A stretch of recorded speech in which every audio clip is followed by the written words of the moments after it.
Paano nga ba tayo magiging maswerte ngayong buwan ng Marso? Kung ikaw ay minalas na ng buwan ng January, ganoon din po ang February.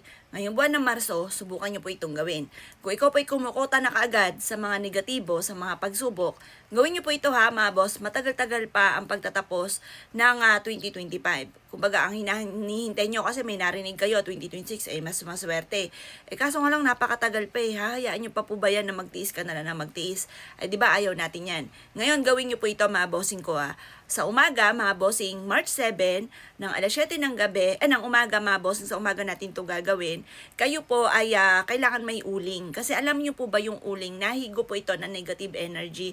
Tapos tatambalan natin ito ng bawang. Yan po ay perfect na kombinasyon. Ngayon, meron kang ganyan sa harapan ng bahay po ninyo or sa gilid ng pintuan ng main door. Para doon pala sa main door, nahihigop niya, 'di ba ang uling, sabi nga po nila, halimbawa, mabaho yung rep mo or kaya nagpintura, maglagay ka ng uling kasi humihigo po yan mga bossing ko ng amoy ng baho.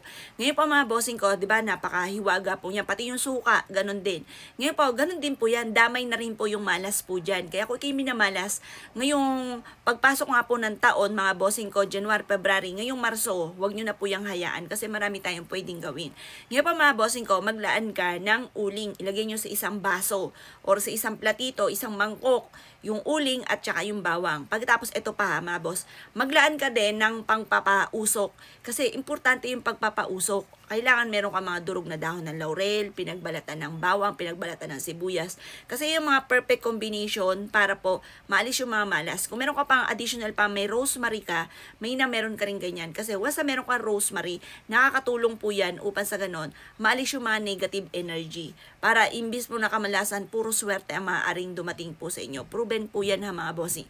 Ngayon ang gagawin nyo lamang, ay di ba, meron ka ng ganyan, yung uling, bawang, ang gagawin nyo lamang po mga bossing ko, ay magpapausok ka, alas 7 ng umaga. Kung halimbawa, ngayon, dahil binigla ko kayo, kailangan ganyan, wala ka pang materyales. Sa susunod na April, unang Martes, unang Biyernes, yan ang gagawin ninyo. Kasi kailangan mga bossing ko, ma-welcome natin yung swerte.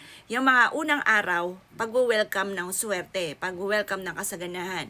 Kapag naman po katapusan naman, halimbawa, huling Martes, huling Biyernes, ito pagtutuldok na ng mga kamalasan. Kaya ngayon, nag-welcome tayo ng swerte kasi yung mga unang araw. Kapag mga katapusan, pagtutuldok ng mga kamalasan, pagtataboy ng mga kamalasan. Para ma-welcome natin ang swerte at hindi laging ganyan ang takbo ng inyong pamumuhay ngayong buwan ng Marso mga bossing ko. Dahil kakapasok pa lang man ngayon po mga bossing, March 7 pa lamang, unang Biyernes mga bossing ko, ay mainam na subukan nyo po itong gawin ha. Basta lagi kang positive, walang imposible.